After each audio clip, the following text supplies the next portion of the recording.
औज़ुबिल्लाहिमिनश्शैतानिर्रजीम बिस्मिल्लाहिर्रहमानिर्रहीम। आज हमने पढ़ना है बेटा हमारा एलएचवी पार्ट फर्स्ट के लेक्चर। ये हमारा पेज नंबर 80 है। ये जो हमारी ऑब्स्टेटिक्स की बुक है इसका आज हमने पढ़ना है बेटा postpartum haemorrhage after delivery of placenta. यह हमारा दूसरा के तीसरा लेक्चर है बेटा इसी पे पोस्टपार्टम हेमरेज पे। जिसने पिछले लेक्चर नहीं सुने वो सुन सकता है। पोस्टपार्टम हेमरेज क्या होता है? बच्चे की पैदाइश के बाद खून का जारी होना पोस्टपार्टम हेमरेज कहलाता है। और प्लेसेंटा जब डिलीवर हो गई उसके बाद भी खून जारी रहना उसको कहेंगे postpartum haemorrhage after delivery of placenta. Placenta क्या है? ये गोश्त का एक लोथड़ा सा होता है बेटा। ये माँ की बच्चादानी के साथ चिपका होता है और माँ से सारे खुराक के अज्जा और माँ के बॉडी से खून वगैरह के सारा जो सिस्टम निज़ाम है वो इस प्लेसेंटा के ज़रिए बच्चे के साथ जुड़ा होता है। तो ये जब बच्चा पैदा होता है तो उसके 15 से 20 मिनट के अंदर अंदर ये प्लेसेंटा ने भी डिलीवर होना होता है। जब ये डिलीवर हो जाती है तो खून जारी हो जाता है। तो ये इसकी क्या वजूहात हैं ये हमने आज पढ़ना है। तो यूट्राइन इनर्शिया कहते हैं बेटा यूट्रस जो है बच्चादानी है वो ठीक से काम ना करे तो इसकी वजह से भी ये खून जारी हो सकता है। इसमें हम पढ़ते हैं the uterus is found to be relaxed. Uterus जो है बिल्कुल रिलैक्स महसूस होगी, बिल्कुल ऐसे लगेगा इसमें कुछ भी नहीं है। रब अप कॉन्ट्रैक्शन, इसको ऊपर से रब करके देखेंगे, रगड़ेंगे। इन द यूट्रस, बच्चादानी में। एंड एक्सपेल द क्लॉट्स, और जितने भी क्लॉट्स हैं गोश्त के लोथड़े या खून के लोथड़े जो खून जम चुका है थोड़ा बहुत वो निकालेंगे। अगर खुदा न खास्ता बेटा बच्चा पैदा होने के बाद और यूट्रस डिलीवर होने के बाद ज़रा सा भी कुछ बच गया उसमें तो भी ब्लीडिंग रुकेगी नहीं। तो आपने इसको रब अप करना है, ठीक है, और इसके अंदर से जो भी क्लॉट्स हैं वो निकाल देने हैं। एडमिनिस्टर एर्गोमेट्राइन, ये इंजेक्शन है जो बच्चे लगातार सारे लेक्चर सुनते आ रहे हैं उनको पता है। ये एर्गोमेट्राइन इंजेक्शन इसलिए देते हैं ब्लीडिंग रोकने के लिए। 0.25 मिलीग्राम देंगे IV और 0.5 मिलीग्राम देंगे IM। तो हमेशा इसको जब भी देते हैं इंट्रामस्कुलर देंगे तो आधे mg का, और अगर IV देंगे तो 0.25 mg का, ये चौथा हिस्सा है 1 mg का है तो इतना देंगे। ये री examine the placenta for missing cotyledons, दोबारा से प्लेसेंटा का मुशाहिदा करेंगे, देखेंगे कि कोई इसका कोटिलेडन जो है मिस तो नहीं है, अंदर तो नहीं रह गया इसका कोई पीस छोटा सा, उसको कोटिलेडन कहेंगे। प्लेसेंटा का कोई छोटा सा पीस जो अंदर रह जाएगा उसको कोटिलेडन कहेंगे। दिखाता हूँ आपको, ये प्लेसेंटा है बेटा। ये देखेंगे इस तरह से भी नज़र आती है अंदर से। इसकी ऊपर वाली झिल्ली उतार के दिखाई है और ये देखें ये प्लेसेंटा, और ये इसकी कोटिलेडन है। ये देखें ABCDEF, और ये छोटे छोटे दिखा रखे हैं, ये क्या है? कोटिलेडन। तो इसका पूरी का मुशाहिदा करेंगे कि इसका कोटिलेडन कोई मिस तो नहीं है, ये एक इसका कोई पीस अंदर तो नहीं चिपका रह गया, ये देखना है बेटा। इससे अंदाज़ा हो जाएगा आपको कि ये जो ब्लीडिंग हो रही है ये कोटिलेडन कोई ना कोई अंदर है। नोट पल्स, दिल की धड़कन नोट करनी है। ब्लड प्रेशर लेना है। एंड रेस्पिरेशन रेट, और रेस्पिरेशन रेट इसको RR कहते हैं, ये लेना है बेटा। ये मैं बता चुका हूँ पहले भी अपने लेक्चर में, फिर बता देता हूँ। पल्स होती है 60 से 100 के दरमियान में, अगर आ रही है तो इसका मतलब नॉर्मल पल्स है, अगर इससे कम ज़्यादा है तो मसला है। 72 वैसे नॉर्मल होती है। फिर होगा ब्लड प्रेशर 120/40, सॉरी 120/80 नॉर्मल होता है। ऊपर वाला ब्लड प्रेशर 100 से 140 के दरमियान में। सिस्टोलिक ब्लड प्रेशर हम नॉर्मल काउंट करते हैं, और नीचे वाला जो डायस्टोलिक है वो 60 से 100 के दरमियान नॉर्मल काउंट करते हैं। फिर आ जाएगा रेस्पिरेशन रेट RR, ये 1 मिनट में 12 से 20 मरतबा सांस लेता है कोई भी नॉर्मल शख्स। अगर इससे कम या इससे ज़्यादा हैं तो इसमें मसला है। तो ये सारी चीज़ें आपने लिख भी लेनी है और ये याद भी कर लेनी है और ये नोट डाउन करनी है आपने। इफ़ नेसेसरी, अगर ज़रूरी हो, prepare equipments for intravenous fluid, आलात को तैयार करें और फ्लूइड देने के लिए। इंट्रावेनस फ्लूइड मतलब ड्रिप लगाने के लिए तैयारी करें।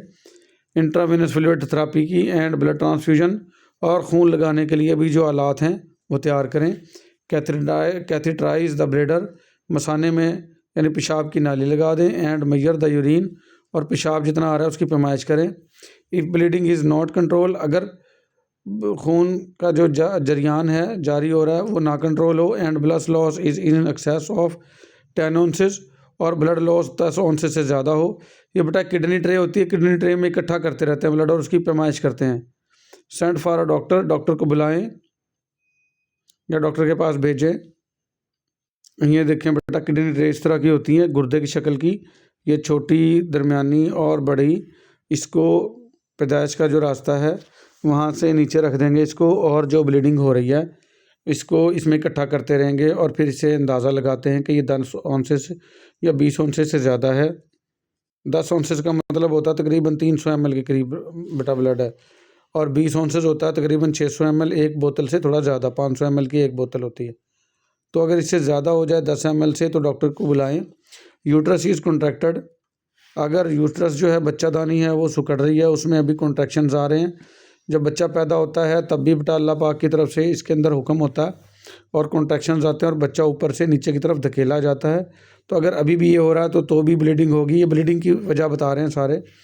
इफ़ ऑन एग्जामिनेशन, अगर आप देखें मुशाहिदा करते हुए, the uterus is found to be contracted, अगर बच्चादानी आपको सुकड़ी हुई महसूस हो, the patient may still be suffering a loss, मरीज़ अभी भी ये नुकसान बर्दाश्त कर रहा होगा फ्राम यूट्राइन इनर्शिया, बच्चादानी के अंदर जो इनर्शिया आया हुआ है उसकी वजह से। Because when the uterus is relax, क्योंकि जब बच्चादानी रिलैक्स होती है, इट फिलअप्स विद ब्लड, ये खून से भर जाती है ड्यूरिंग कॉन्ट्रैक्शन, और जैसे ही सिकुड़ती है अ गश ऑफ ब्लड अपीयर्स, एक खून का फुहारा या खून ज़्यादा मकदार में यकदम से बाहर निकलता हुआ नजर आएगा। एट द वजाइना से, पैदाइश की जगह से।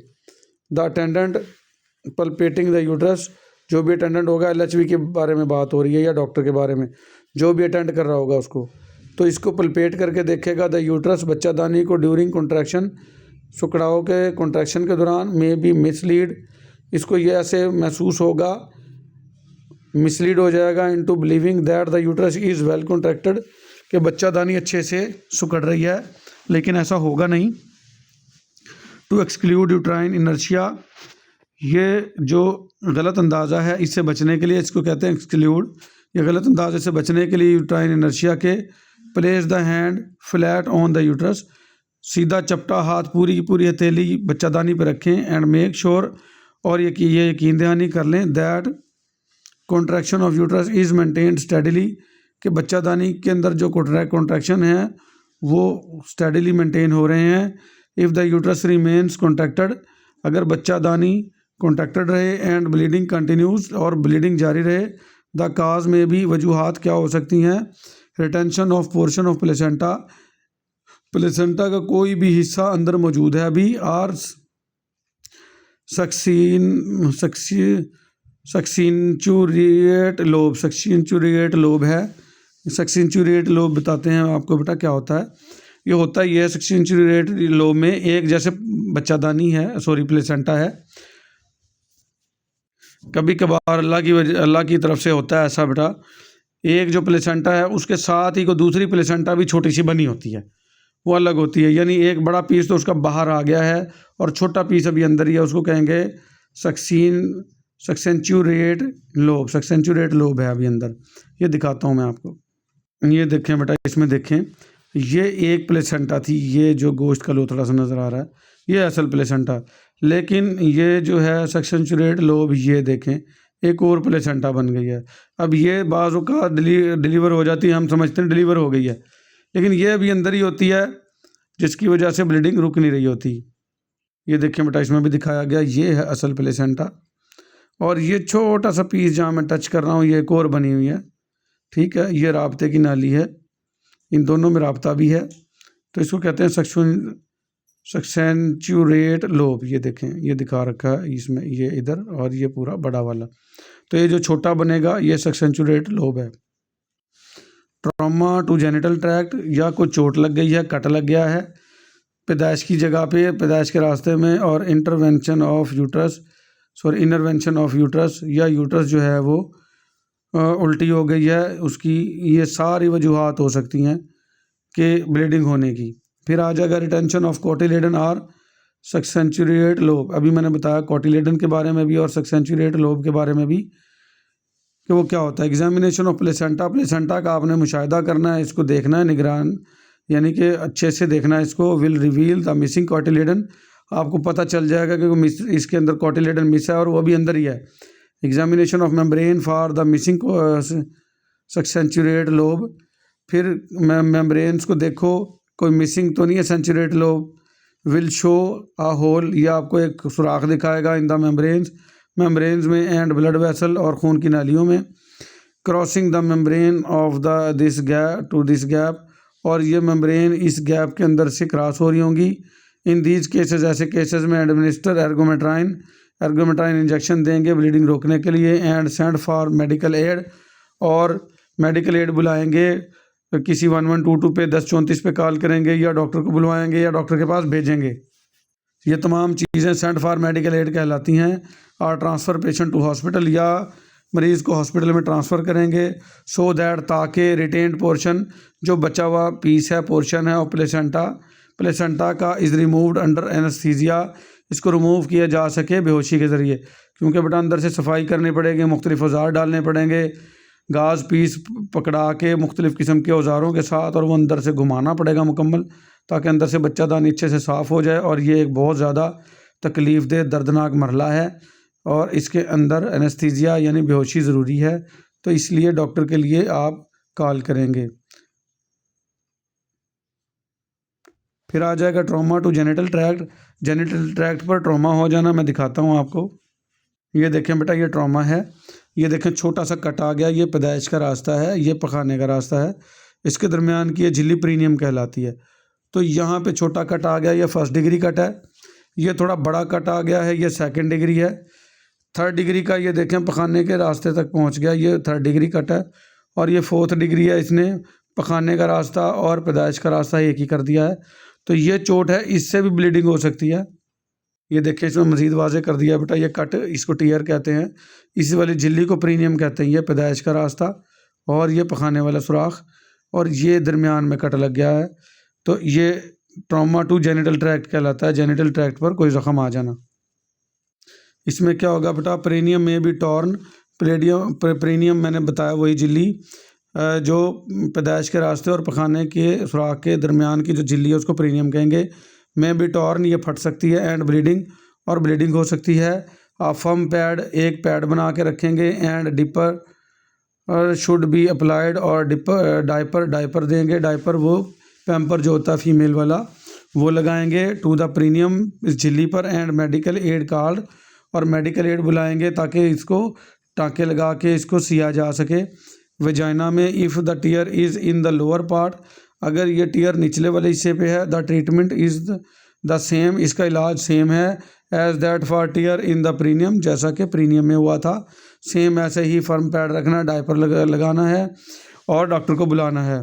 फिर आ जाएगा सर्वाइकल टीयर्स, सर्विक्स के ऊपर भी कट लग सकता है। Are dealt with the hospital by doctors, इसको लाजमी तौर पर हॉस्पिटल में डॉक्टर ही डील करते हैं। If medical aid is not available, अगर मेडिकल की मदद मौजूद ना हो, अ टीयर इन द विजाइना और सर्विक्स में नीड अ फॉर्म प्लग, जो कट लगा है विजाइना में या सर्विक्स में, इसको प्लग की ज़रूरत है।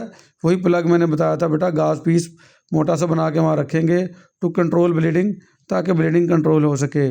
सीडेट पेशेंट को सुकून आवर दवा देंगे। सीडेट का मतलब सुकून आवर दवा देना, बेहोशी देना। विद मॉर्फिया GR 1/4, ये दवा है बेटा। सोक एंड रिंस द ड्राई, इसको सोक करेंगे, सफाई करेंगे, और रिंस भी सफाई करेंगे, डीप सफाई करेंगे, सोक करेंगे डबो के gauze piece. And dry long roll of bandage, खुश्क लंबा जो रोल है बैंडेज का, पट्टी का, उसका हम उससे साफ़ करेंगे इन एंटीसेप्टिक सोल्यूशन, और इसको जरासीम कुछ सोल्यूशन में डबोएंगे जो पायोडीन होती है बेटा। अनफोल्ड दिस रोल, इस रोल को खोलेंगे। And place it on the in the vagina, और इसको वजाइना में रख देंगे। एज फर्मली पॉसिबल, जितनी अच्छे से हो सके इसको दबा के इसके अंदर प्रेस करके इसके अंदर घुसा देंगे ताकि ब्लीडिंग ना हो। And apply from a firm perineal pad, और एक बेहतर तरीके का प्रीनियल पैड जो है वो वहाँ पर अप्लाई कर देंगे।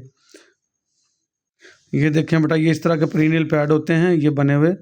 तो जहाँ पर कट लग गया प्रीनियम के अंदर तो ऐसे ये पैड रख देंगे आप अच्छे से, और इसको ताकि ब्लीडिंग जो है ये जज़ब कर लें और जल्दी से डॉक्टर के पास भेजेंगे। एसेप्सिस इज़ नेसेसरी, जरासीम से बचाव ज़रूरी है। And N antiseptic is given, sorry antibiotic is given. और एंटीबायोटिक बैक्टीरिया किलर लाजमी देंगे दवाइयाँ, चाहे वो इंजेक्शन के ज़रिए हों या टैबलेट कैप्सूल के ज़रिए हों। Intravenous fluid are required, intravenous fluid यानी ड्रिपें ज़रूरी हैं। टू रिप्लेस ब्लड लॉस, जो खून ज़ाया हो गया वक्ती तौर पे जब तक ब्लड नहीं आता तो आप इंट्रावेनस फ्लूइड देंगे, यानी उसको ड्रिप लगा के रखेंगे। The patient can then be refer to the hospital, और मरीज़ को फिर रेफ़र कर देंगे हॉस्पिटल में। फिर आ जाएगी लास्ट चीज़ बेटा, ये भी बहुत इंपॉर्टेंट है। ये छोटे छोटे टॉपिक हैं, मैं एक ही में बता रहा हूँ आपको। ये हमारा लास्ट टॉपिक है, फिर हमारा चैप्टर 9 स्टार्ट होगा, प्लेसेंटा एक्रीटा। पहले तो ये देख लें आप, प्लेसेंटा एक्रीटा। ये देखें बेटा, ये प्लेसेंटा है ना, ये नॉर्मल है, ये एक्रीटा है। ये एक्रीटा क्या है, ये जो बच्चादानी की जो जिल्द है अंदर वाली, ये यहाँ तक घुसी हुई है। ये देखें, इसमें तो बाहर ही निकल गई। ये परक्रीटा है, ये इनक्रीटा है, और ये एक्रीटा है। ये जो ये प्लेसेंटा जो है ना, ये चिपकी हुई है, अंदर तक घुसी हुई है, और इसका बाहर निकलना बड़ा मुश्किल है। ये आसानी से बच्चादानी से अलग नहीं होगी बेटा, और इसके लिए डॉक्टर की मदद की ज़रूरत होगी। डॉक्टर इसको बेहोशी दे के इसको अलग करवाएगा ऑपरेशन करके छोटा, ठीक है। और इससे भी ब्लीडिंग हो सकती है। यहाँ पे देखें, वाज़े समझ में आ जाएगी बेटा। ये देखें, ये नॉर्मल प्लेसेंटा है, ये बच्चादानी की जिल्द है, इसके साथ थोड़ी सी अटैच है। ये देखें क्रीटा है, ये इस जिल्द के अंदर घुस गई। ये इनक्रीटा है, ये ज़्यादा ही अंदर घुस गई। और ये प्रीक्रीटा, ये चौथी किस्म है इसकी, ये तो देखें बहुत ही ज़्यादा अंदर इंटर हो गई है, ठीक है। यहाँ से छोटा सा पीस लिया उन्होंने। तो ये एक्रीटा होना या इनक्रीटा या परक्रीटा, ये बहुत ज़्यादा चिपकी हुई है शिद्दत के साथ, इसका अलग होना मुश्किल है। ये देखें, इसमें भी दिखाया हुआ है बेटा, ये देखें, ये नॉर्मल, ये एक्रीटा, ये इनक्रीटा और ये परक्रीटा। ये देखें, ये पीस को इन्होंने बड़ा किया है। उम्मीद है समझ आ गई होगी बेटा। देखते हैं अब डेफिनेशन इसकी। The placenta is morbidly adherent, placenta जो है शिद्दत के साथ चिपकी होती है टू द यूट्रस, बच्चादानी के साथ। Normally the chorionic villi are attached to the decidual layer, आम तौर पर जो कोरियोनिक विलाई हैं, ये विलाई होते हैं हेयर लाइक स्ट्रक्चर, बाल की तरह स्ट्रक्चर होते हैं, ये डेसिडुअल लेयर के साथ चिपके होते हैं। बट इन प्लेसेंटा एक्रीटा, लेकिन प्लेसेंटा एक्रीटा में दे इन्वेड द मसल लेयर, ये अंदर तक दाखिल होते हैं मसल लेयर में ऑफ द यूट्रस, बच्चादानी की। With the rest that after delivery, जो कि आफ्टर डिलीवरी के बाद भी अंदर ही रह जाते हैं। Placenta separation does not occur, placenta अलग होती ही नहीं है।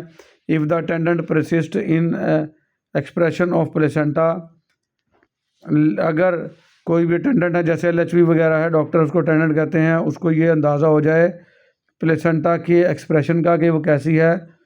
Partial detachment leads to severe postmortem haemorrhage, आधा प्लेसेंटा का अलग होना, आधी तो हो जाएगी, थोड़ी बहुत हो जाएगी, लेकिन कुछ हिस्सा अंदर बच जाएगा। इससे स्वेयर शदीद किस्म की पोस्टमार्टम हेमरेज हो सकता है, शदीद किस्म की ब्लीडिंग हो सकती है पैदाइश के बाद। ट्रीटमेंट क्या करेंगे, इलाज क्या करेंगे। If the placenta is retained for over 20 minutes, अगर प्लेसेंटा 20 मिनट तक अभी अंदर ही है, बाहर नहीं आई है, इसको 5 से 6 मिनट में बेटा बच्चे की पैदाइश के बाद बाहर आ जाना चाहिए, लेकिन 20 मिनट भी गुजर गए अगर अंदर ही है, send for medical aid, doctor को बुलाएं फ़ौरन या डॉक्टर के पास भेजें। और transfer to patient to the hospital, या मरीज़ को डॉक्टर के पास भेजें। इफ़ हेमरेज हैज़ अकर्ड, अगर जरियाने खून हो गया, खून जारी हो गया है, एर्गोमेट्राइन इज़ गिवन, एर्गोमेट्राइन दें इसको इंजेक्शन, ब्लीडिंग रोकने वाला।